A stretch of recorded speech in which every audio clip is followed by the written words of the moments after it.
कयाधु देखती कि मेरे बेटा को मारने जा रहा है, बचाने को आती, क्योंकि अगर कोई पिता अपने बालक को मारता है तो एक माँ बचाने के लिए आती है।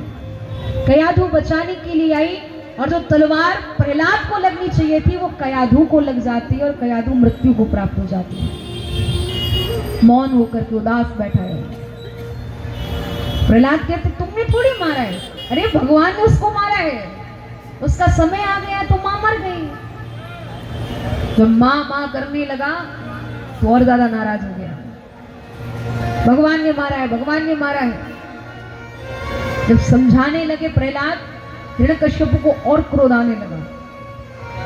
प्रहलाद कहते हैं जल थल अगन आकाश पवन पर केवल उसकी सत्ता, उसके मर्जी के बिना कोई हिल न सके यहाँ पत्ता। अरे उसी का लेखा यहाँ पे होता, उसकी शक्ति महान, मारने वाला है भगवान, बचाने वाला है भगवान। हिरण्यकश्यप कहता है कहाँ है वो भगवान? प्रहलाद कहते कहाँ नहीं है वो भगवान, हर जगह तो है। हिरण्यकश्यप कहता है तो क्या इस जलते खंबे में तेरा भगवान है? प्रहलाद बोले हाँ है, क्योंकि हरि व्यापक सर्वत्र समाना, प्रेम से प्रकट होए में जाना, हर जगह मेरा भगवान है। ऐसी कोई सी जगह नहीं है कि जहां मेरा भगवान ना रहता हो। यहां तत्काल नाराज होकर के कहता है सच में है? बोले हाँ है। गदा लेकर के खंबे में प्रहार करने को दौड़ता है। भक्त का वाक्य सच करने के लिए भगवान उस खंबे में से भी नरसिंह देव बन करके प्रकट हो जाते। थोड़े नरसिंह देव भगवान की जय, गणपति भगवान की जय। जैसी देखा नरसिंह आए हैं, महाराज और ज्यादा नाराज हो जाता है, युद्ध करता है। प्रभु कहते तू मुझे क्या मारेगा? हिरण्यकश्यप कहता है ये तो मुझे कहना चाहिए कि तू मुझे क्या मारेगा, क्योंकि मैंने ब्रह्मा से 12 वरदान मांगे हैं। बोले क्या मांगा है? बोले ना दिन में मरूं ना रात में मरूं, ना अस्त्र से मरूं ना शस्त्र से मरूं, 12 महीने में किसी महीने में ना मरूं, ब्रह्मा की बनाई सृष्टि में मैं किसी से ना मरूं, ना घर के अंदर ना घर के बाहर मरूं। प्रभु बोले तो सुन, न तेरे घर के अंदर ना तेरे घर के बाहर, तेरे घर की चौखट है, न दिन न रात संध्या का समय है, ना तो मेरे पास अस्त्र ना मेरे पास शस्त्र, अपने नाखूनों से तेरा पेट चीर डालूंगा। तूने कहा 12 महीने में किसी महीने में ना मरूं, मैंने तेरे लिए सोच करके मल मास, अधिक मास, पुरुषोत्तम महीना बनाया है, अगले साल आएगा मई में। और उसके अलावा ना मैं पूरा नर ना मैं पूरा पशु, सर्वांग शरीर मानव जैसा, और मेरा जो मुख है वो सिंह जैसा है। तेरे ब्रह्मा ने मुझे नहीं बनाया, बल्कि मैंने ही तेरे ब्रह्मा को बनाया है। आज वो तुझे बचाने नहीं आएगा, तू मारा जाएगा। हिरण्यकश्यप को नरसिंह देव भगवान अपनी जंघाओं पर लिटाते और अपने नाखूनों से उसका पेट चीर डालते हैं। उसकी आंतों को निकाल करके धारण किया। भयंकर क्रोध आ रहा है महाराज। ब्रह्मा, शंकर, इंद्र, नारद जी सब देवगण खड़े हैं, कैसे भगवान का क्रोध शांत करें। माता लक्ष्मी को बुलाया, वो भी क्रोध शांत नहीं करा पाई। प्रहलाद प्रभु से प्रार्थना करते हैं प्रभु या तो शांत हो जाइए, नहीं तो मैं आपके साथ युद्ध करूंगा, और जैसे मेरा पिता आपके हाथों से मारा गया है ना, वैसे मैं भी मारा जाऊंगा। प्रभु ने जब ये बात प्रहलाद की सुनी तो प्रभु से नहीं रहा गया। प्रभु ने प्रहलाद को अपनी गोद में लिया और हृदय से लगा करके प्रहलाद को बिठा लिया।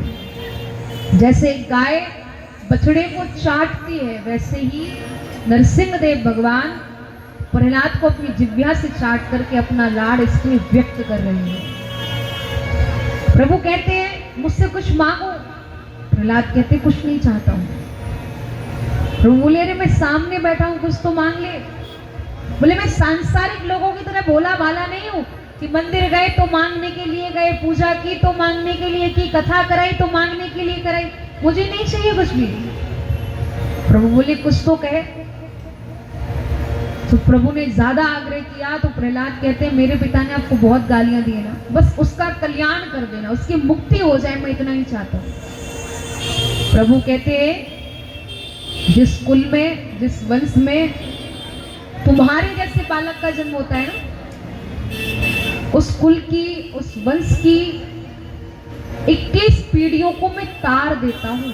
और ये वास्तविकता है। जिस घर में भक्त आए, जिस घर में किसी साधु का जन्म हो ना, उस घर की 21 पीढ़ियां भगवान तार देते हैं। अगर आपके घर में भी कोई भक्त जन्म ले तो समझना आपका भी कहीं ना कहीं तरने का समय आ गया है। आप भी कहीं ना कहीं ठाकुर जी के भक्त बनने वाले हैं। हर एक माता पिता का सपना होता है कि हमारा बेटा डॉक्टर बने, इंजीनियर बने, सीए बने, एक अच्छा अफसर बने, पर किसी का ये मन नहीं होता है कि हमारा बेटा भक्त बने। कि भक्त बनेगा तो लगेगा कि भक्ति करेगा, वो बनेगा तो उससे धन आएगा। अरे भैया, भक्त बनाओगे ना तो भगवान आएंगे, और भगवान आएंगे तो माता लक्ष्मी तो दौड़ी चली आएंगी। फिर कहीं भटकने की जरूरत नहीं पड़ेगी, सब कुछ आपके घर में चल करके आएगा। इसलिए भगवान से कहा करो, हमें कुछ दो या ना दो, अपनी भक्ति जरूर दिया करो। क्योंकि ठाकुर जी भाव और भक्ति को देख करके रीझते हैं। भाव है तो भगवान है, और भाव नहीं है तो भगवान नहीं है। प्रभु भक्तों के लिए दौड़े चले आते हैं। इतना प्रेम करते हैं प्रभु भक्तों से जिसका कुछ कहना नहीं। प्रबल प्रेम के पाले पड़कर प्रभु को नियम बदलते देखा। प्रबल प्रेम के पाले पड़कर प्रभु को नियम बदलते देखा, और अपना मान टले टल जाए पर भक्त का मानना टलते देखा। ये भगवान का विषय है, ये भगवान का भाव है।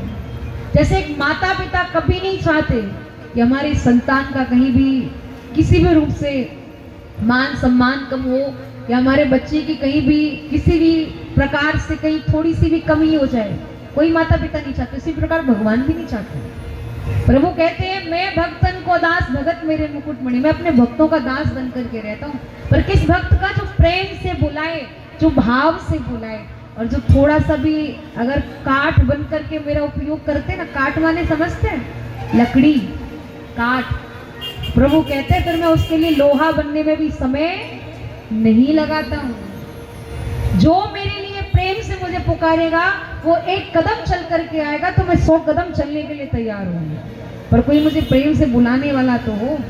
जो तू आवे एक पग में आऊं पग 60, जो तू कर रहा काट साथ मैं लोहा की लाट। और ये वास्तविकता है। जो प्रभु को प्रेम से बुलाए, जो प्रभु को प्रेम से भाव से रिझाए, प्रभु उसके लिए दौड़े चले आते हैं। और हमारे आपके लिए भी प्रभु आ सकते हैं, पर बुलाने के लिए वैसा भाव हो, वैसा स्नेह हो, वैसा भाव और प्रेम ठाकुर जी को रीझने के लिए, बुलाने के लिए तत्पर रूप से होना चाहिए। हम लोग सुन रहे थे अभी कि माता आकुति का विवाह दक्ष के साथ हुआ। दक्ष की बेटी माता सती है।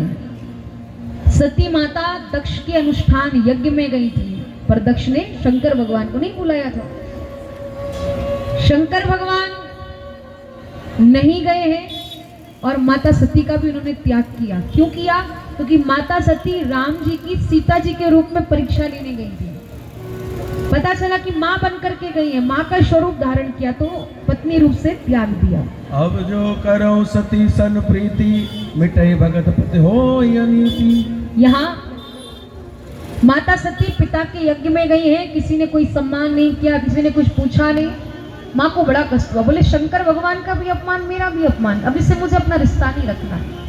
अग्नि कुंड में जल करके माता सती अपनी देह का त्याग करती है, और यही माता सती पार्वती के रूप में हिमाचल राजा की यहाँ जन्म लेकर के आती है।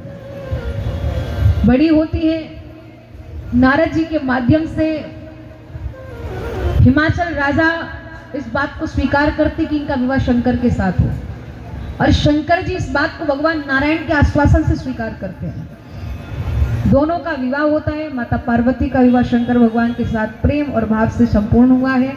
उसी विवाह का दर्शन हम और आप लोग करेंगे, और उससे पहले कल के लिए एक सूचना श्रवण करेंगे। कल कथा का कौन सा दिन है आप लोग जानते हैं? कल कौन सा उत्सव होगा कथा में? नंद के आनंद भयो थोड़ा जोर से बोला करो, नंद के आनंद भयो। जय कन्हैया लाल की। कल हम ठाकुर जी का उत्सव मनाएंगे, मैंने 16 अगस्त को जो जन्माष्टमी मना रहे थे ना, वो हम कल मनाएंगे। तो सब लोग पीले पीले वस्त्र पहन करके आना, कल पूरा पंडाल पीला पीला होना चाहिए। और कल हमारे कान्हा जी का तो जन्मोत्सव हम मनाएंगे कथा के भाव से। और संजोग देखिए, कल 31 अगस्त है और कल हम लोग श्री राधा रानी का भी जन्मोत्सव मनाएंगे। कल राधाष्टमी है। सरकार की। तो राधा जी और ठाकुर जी दोनों का जन्मोत्सव कल हम लोग प्रेम भाव से मनाएंगे। तो खूब अधिक से अधिक संख्या में आइएगा। और ठाकुर जी की जन्मोत्सव, राधा रानी के जन्मोत्सव की बधाई की व्यवस्था कथा समिति के द्वारा रहेगी। आप लोग प्रेम भाव से आकर के कथा का आनंद लेंगे। और जिन्होंने अभी तक राधा किशोरी यूट्यूब चैनल को सब्सक्राइब नहीं किया, वो लोग सब्सक्राइब भी कर देंगे।